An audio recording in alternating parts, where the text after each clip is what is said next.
In the USSR, the 11-year period from the death of Joseph Stalin to the political ouster of Nikita Khrushchev, the national politics were dominated by the Cold War, the ideological USSR struggle for the planetary domination of the respective socio-economic systems, and the defense of hegemonic spheres of influence. Nonetheless, since the mid-1950s, despite the Communist Party of the Soviet Union having disowned Stalinism, the political culture of Stalinism, an omnipotent general secretary, anti-Trotskyism, a 5-year planned economy, and repudiation of the Molotov-Ribbentrop Pact secret protocols, remained the character of Soviet society until the accession of Mikhail Gorbachev as leader of the CPSU in 1985. The Stalinization and the Khrushchev era. After Stalin died in March 1953, he was succeeded by Nikita Khrushchev as first secretary of the Central Committee of the Communist Party of the Soviet Union and Georgy Malenko as premier of the Soviet Union. However, the central figure in the immediate post-Stalin period was the former head of the state security apparatus, Lavrent Beria. Beria, despite his record as part of Stalin's terror state, initiated a period of relative liberalization, including the release of some political prisoners. The leadership also began allowing some criticism of Stalin, saying that his one-man dictatorship went against the principles laid down by Vladimir Lenin. The war hysteria that characterized his last years was toned down, and government bureaucrats and factory managers were ordered to wear civilian clothing instead of military-style outfits. Estonia, Latvia and Lithuania were given serious prospects of national autonomy, possibly similarly to other Soviet satellite states in Europe. However, the Politburo members disliked and feared Beria for his role under Stalin, and with the support of the armed forces, had him arrested 3 months after Stalin's death. At the end of the year, he was shot following a show trial where he was accused of spying for the West, committing sabotage, and plotting to restore capitalism. The secret police were disarmed and reorganized into the KGB, ensuring that they were completely under the control of the party and would never again be able to wage mass terror. In the post-Beria period, Khrushchev rapidly began to emerge as a key figure. The new leadership declared an amnesty for some serving prison sentences for criminal offenses, announced price cuts, and relaxed the restrictions on private plots.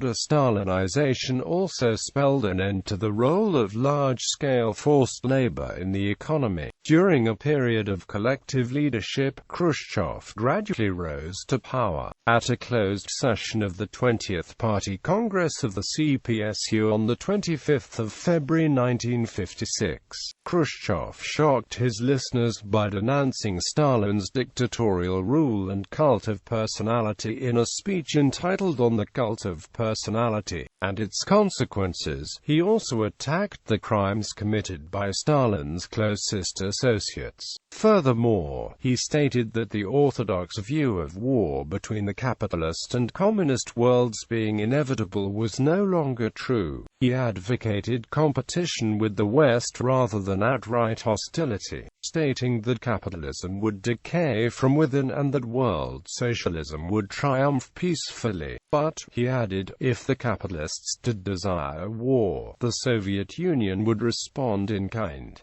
The impact on Soviet politics was immense. The speech stripped the legitimacy of his remaining Stalinist rivals, dramatically boosting his power domestically. Afterwards, Khrushchev eased restrictions, freeing millions of political prisoners. Communists around the world were as shocked and confused by his condemnation of Stalin as they had been in 1939 by the Molotov-Ribbentrop Pact. Khrushchev initiated the thought better known as Khrushchev thought, a complex shift in political, cultural and economic life in the Soviet Union. That included some openness and contact with other countries and new social and economic policies with more emphasis on commodity goods, allowing living standards to rise dramatically while maintaining high levels of economic growth.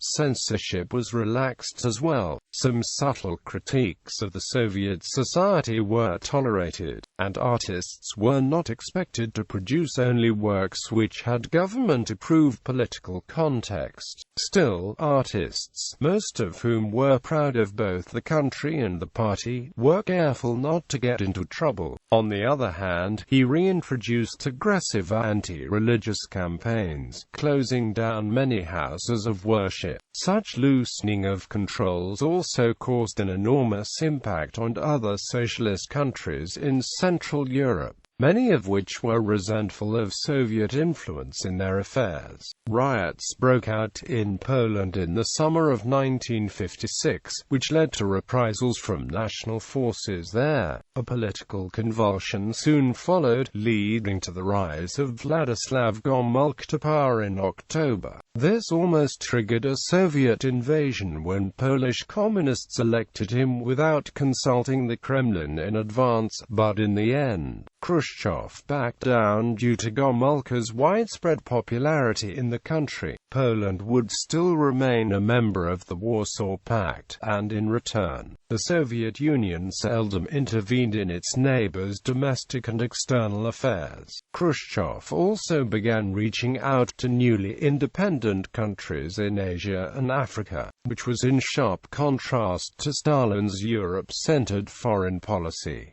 And in September 1959, he became the first Soviet leader to visit the U.S. In November 1956, the Hungarian Revolution was brutally suppressed by Soviet troops. About 2,500–3,000 Hungarian insurgents and 700 Soviet troops were killed, thousands more were wounded, and nearly 250,000 left the country as refugees. The Hungarian uprising was a blow to Western communists. Many who had formerly supported the Soviet Union began to criticize it in the wake of the Soviet suppression of the Hungarian uprising. The following year, Khrushchev defeated a concerted Stalinist attempt to recapture power, decisively defeating the so-called anti-party group. This event also illustrated the new nature of Soviet politics. The most decisive attack on the Stalinists was delivered by Defense Minister Georgy Zhukov, and the implied threat to the plotters was clear. However, none of the anti-party group were killed or even arrested, and Khrushchev disposed of them quite cleverly. Georgy Malenkov was sent to manage a power station in Kazakhstan, and Vyacheslav Molotov, one of the most die-hard Stalinists, was made ambassador to Mongolia and later the Soviet representative to the International Atomic Energy Agency. Khrushchev became premier on March 27, 1958, consolidating his power, the tradition followed by all his predecessors and successors. This was the final stage in the transition from the earlier period of post-Stalin collective leadership. He was now the ultimate source of authority in the Soviet Union, but would never possess the absolute power Stalin had. Aid to developing countries and scientific research, especially into space technology and weaponry, maintained the Soviet Union as one of the world's two major world powers. The Soviet Union launched the first ever artificial Earth satellite in history, Sputnik 1, which orbited the Earth in 1957.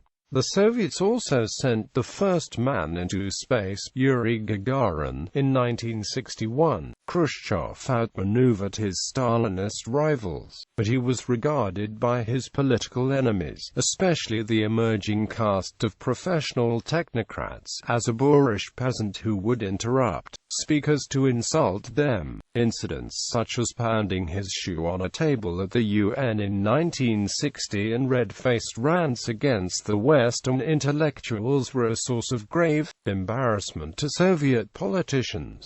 reforms and Khrushchev's fall. Throughout his years of leadership, Khrushchev attempted to carry out reform in a range of fields. The problems of Soviet agriculture, a major concern of Khrushchev's, had early attracted the attention of the collective leadership, which introduced important innovations in this area of the Soviet economy. The state encouraged peasants to grow more on the private plots, increased payments for crops grown on collective farms, and invested more heavily in agriculture. Khrushchev continued to believe in the theories of the biologist Trofim Lysenko, a carryover from the Stalin era. In his Virgin Lands campaign in the mid-1950s, he opened many tracts of land to farming in Kazakhstan and neighboring areas of Russia. These new farmlands turned out to be susceptible to droughts, but in some years they produced excellent harvests. Later agricultural reforms by Khrushchev, however, proved counterproductive. His plans for growing corn and increasing meat and dairy production failed, and his reorganization of collective farms into larger units produced confusion in the countryside. In a politically motivated move to weaken the central state bureaucracy in 1957, Khrushchev did away with the industrial ministries in Moscow and replaced them with regional economic councils.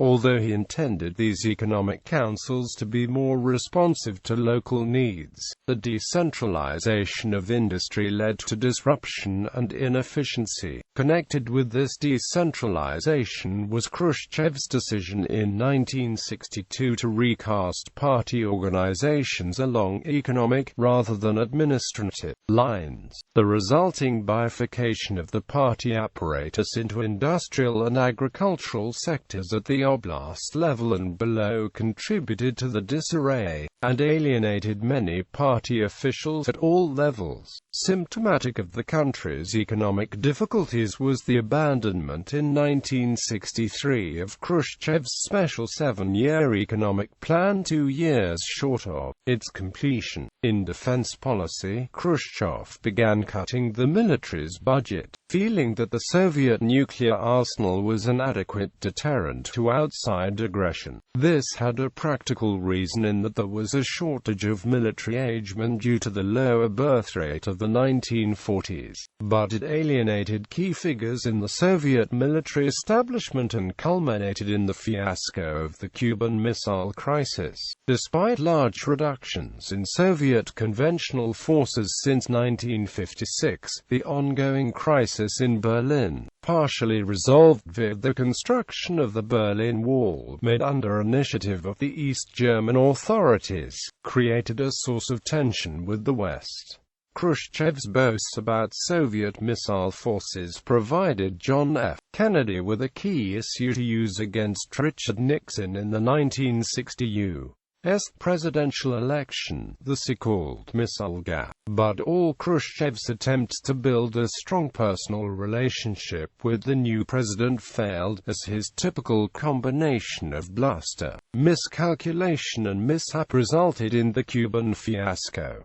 After the Berlin and Cuba crises, tensions tapered off between the two superpowers. By 1964, Khrushchev's prestige had been damaged in a number of areas. While industrial production, living standards and consumer goods were still growing at a very rapid pace, the agricultural sector faced a bad harvest in 1963.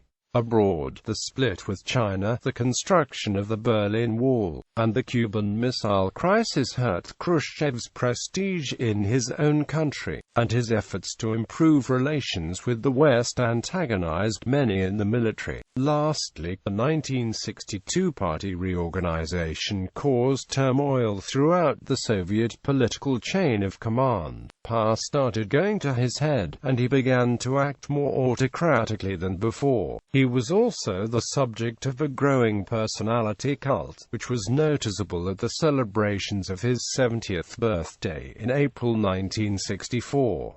Furthermore, he traveled outside the country constantly, which allowed plots to be formed against him. In October 1964, while Khrushchev was on holiday in Crimea, The Presidium unanimously voted him out of office and refused to permit him to take his case to the Central Committee. He retired as a private citizen after an editorial in Pravda denounced him for harebrained schemes, half-baked conclusions, hasty decisions, and actions divorced from reality. Quote, however, Khrushchev must also be remembered for his public disavowal of Stalinism, significant liberalization in the country, and the greater flexibility he brought to Soviet leadership.